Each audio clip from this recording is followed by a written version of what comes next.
Baik, selamat malam. Pada kesempatan kali ini aku akan menjelaskan tentang soal batch 3 yang aku buat yang berjudul eh, Rajut, Rajut Pulau. Baik, aku akan langsung mulai ke soalnya. Di soalnya bisa dibaca bahwa ada sebuah kerajaan kepulauan yang memiliki N pulau, N knot, dan M jembatan atau MH.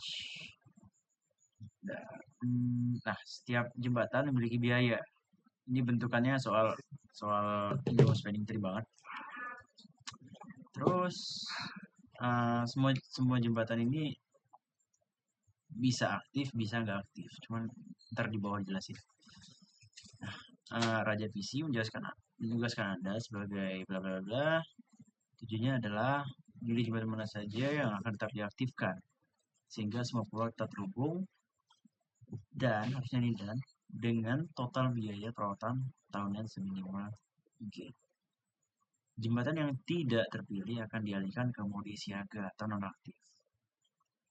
Setelah Anda menentukan rencana efisiensi awal, Raja memiliki proposal, proyek strategis. Setiap proposal adalah rencana untuk membangun satu jembatan baru yang canggih, yang jika dibangun wajib diaktifkan setiap tahunnya karena nilai vitalnya.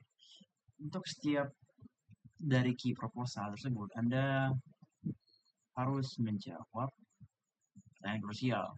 Sebenarnya jembatan strategis ini baru dibangun dan wajib diaktifkan terus perawatan tahunan yang baru untuk menjaga seluruh mobilitas.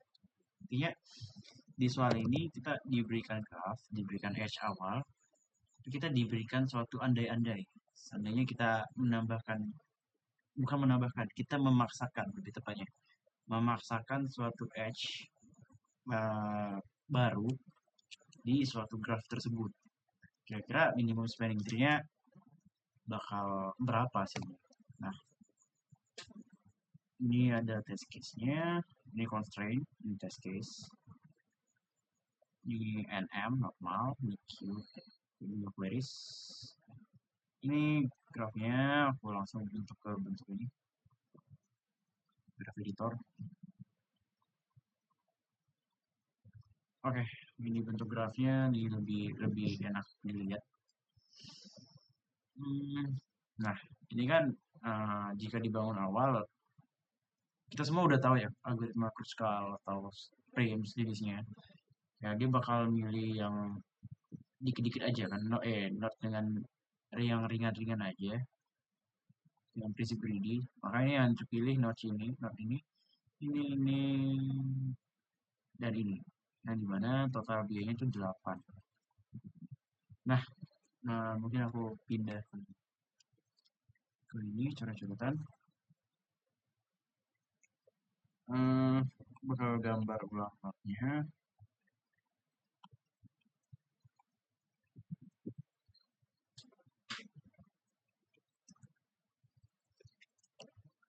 Mapnya itu ada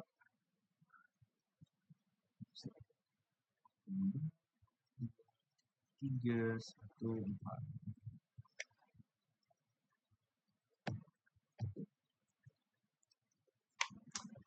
Terus ini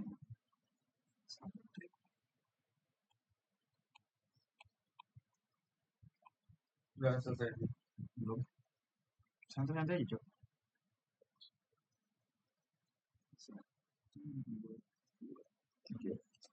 Oke, ini gambarnya ya, maaf agak jelek, tapi bisa dimengerti lah. Nah, ini kan seharusnya ada suatu edge yang nggak diaktifkan. Ini aku kasih warna kuning. Edge yang nggak aktifkan ini sama ini sama ini. Berarti edge yang nggak aktif itu, kok kuning nggak nampak ya?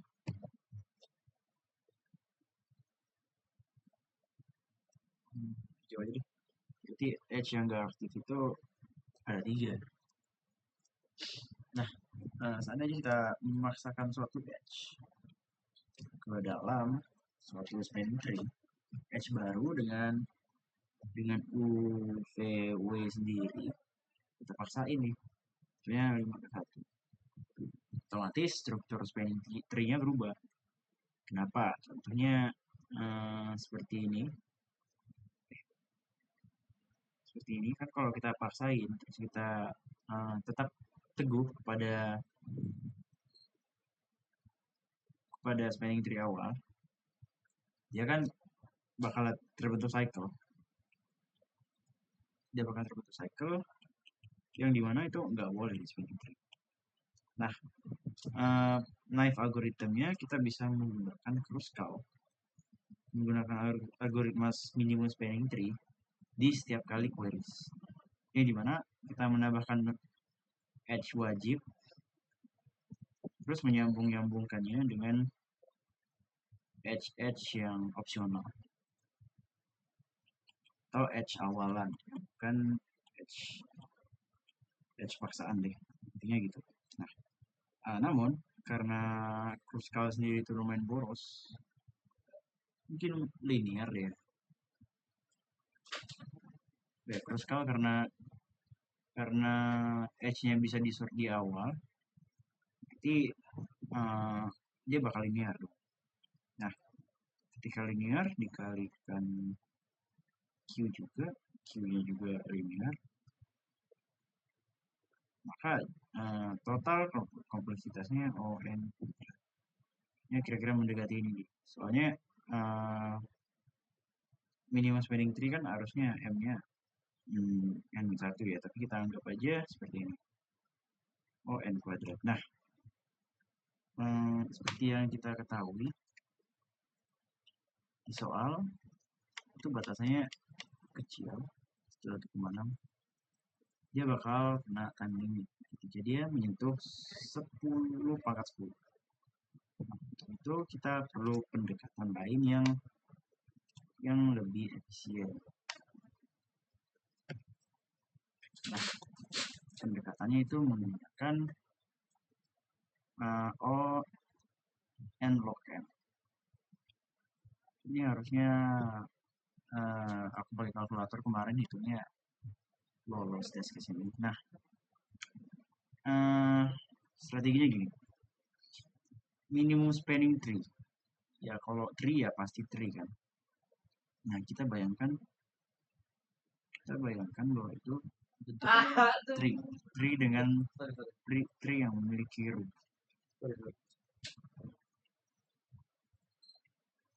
Nah, ini kan minimum spanning tree bisa kita jadikan seperti ini kan. Nah, seandainya kita memaksakan suatu edge ini, pemaksaan ini S biru, edge paksaan, otomatis kita harus memilih edge yang cycle dengan edge yang paksaan, edge yang dipaksakan. Edge yang cycle itu bakal ini antara 4 ini. Nah, memilihnya pun bisa pakai strategi greedy, karena untuk kita menghilangkan satu edge, kita baiknya menghilangkan yang paling berat kan. Nah, strateginya minimum.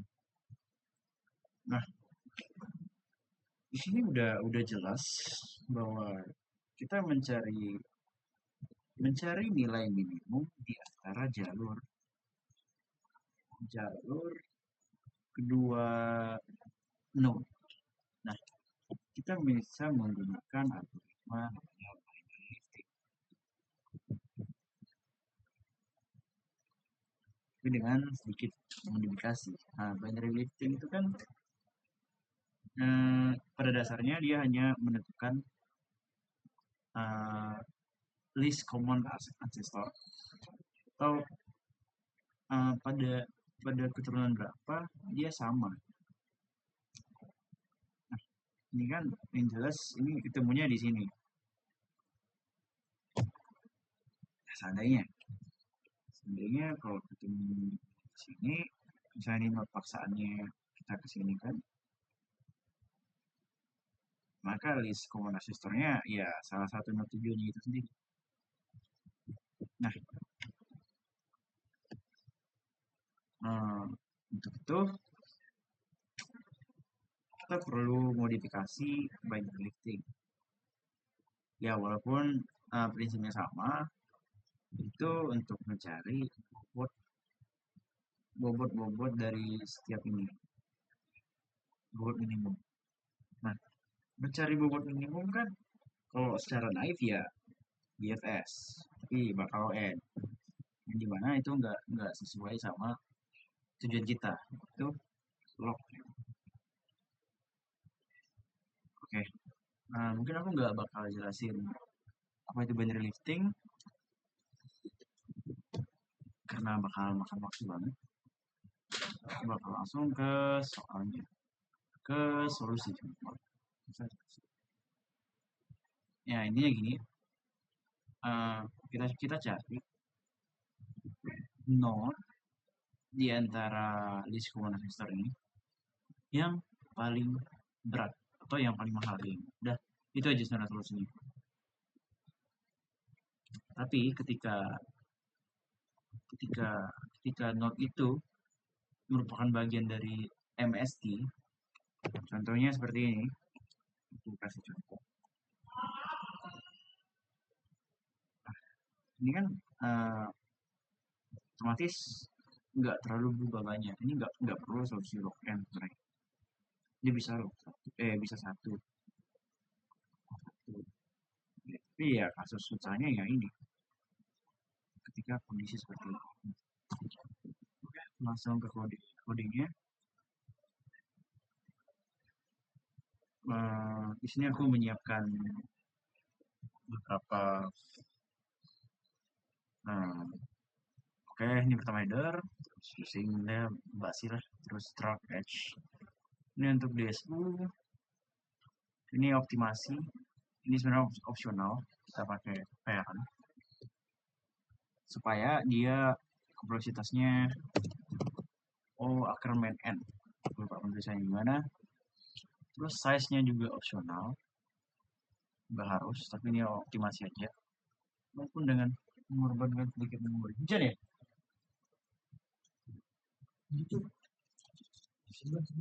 Oke lanjut, ini inisiasi struktur data binary lifting. Aku nggak bakal jelasin binary lifting sedetail itu, karena ini juga template binary liftingnya. Ya, template-template lah. Ini ya, kita bisa lihat di dua struktur ini mirip. Up, max n, log n, integer max w, max n, log n. Ini keduanya sama-sama binary lifting. Ini binary lifting original. Ini binary lifting yang versi modifikasi. Terus ada bool comparator edge. Kita sortir berdasarkan berat dari edge-nya. Ini DFS untuk inisiasi binary lifting-nya agar kita enak apa sih? Menginisiasi depth apa kedalaman suatu node itu. Dan juga untuk inisiasi apa jarak awal kan ya itulah intinya. Untuk inisiasi jarak awal normal itu loh. Enggak normal lagi. Lanjut deh. Terus ini agar no binary lifting, ini template. Ini supaya kita manjat dari bawah, bukan dari atas. Beda. Terus ini sama depth-nya. If-nya jelas. Nah, ini kenapa bentukannya gini? Soalnya kan semua bilangan itu bisa direpresentasikan dalam bentuk biner atau penjumlahan dari perpakatan dua. Lanjut. Kalau kamu nyari 7 tahun itu jodohmu masih SD. Ya nanti pas gedenya aja tuh. Ini jika nggak apa-apa sih. Jika salah satu merupakan iya sebentar. Jika salah satu nggak apa kok kalau ngomong. Jika salah satu enak pakai bahasa kasar. Jika salah satu merupakan ancestor itu sendiri. Terus ini cari list common ancestornya dengan kasus bahwa salah satu bukan ancestor dari salah satunya. Ini template. Ya inilah algoritma binary lifting. Cuma ini ya kita pakai res max uj max vw v terus return res. Ini inisiasi, input, sortir edge, inisiasi parent, ini bagian DSU-nya, terus kita bentuk graph, bentuk uh, minimum spanning tree. Kenapa kita dari suatu DSU kita bentuk ke dalam bentuk minimum spanning tree agar bisa di binary lifting kan. Ini tadi untuk inisiasi. Terus ini membangun binary liftingnya atau membangun apa ya untuk DP-nya deh. Ini kuncinya supaya bisa login. Terus ini queries. Ini get max edge. Ya, ini normal lah. Ini initial min cost atau cost awal. Terus max on pad, terus w. Kita cari max on pad ditambah w, jarak yang dipaksain atau edge yang dipaksain. Nah, mungkin keseluruhan algoritma itu aja. Idenya gampang, cuman template-nya lumayan susah. Kalau orang yang udah mempelajari binary lifting ini sebenarnya nggak terlalu susah. Mungkin dari aku itu aja. Sekian, terima kasih.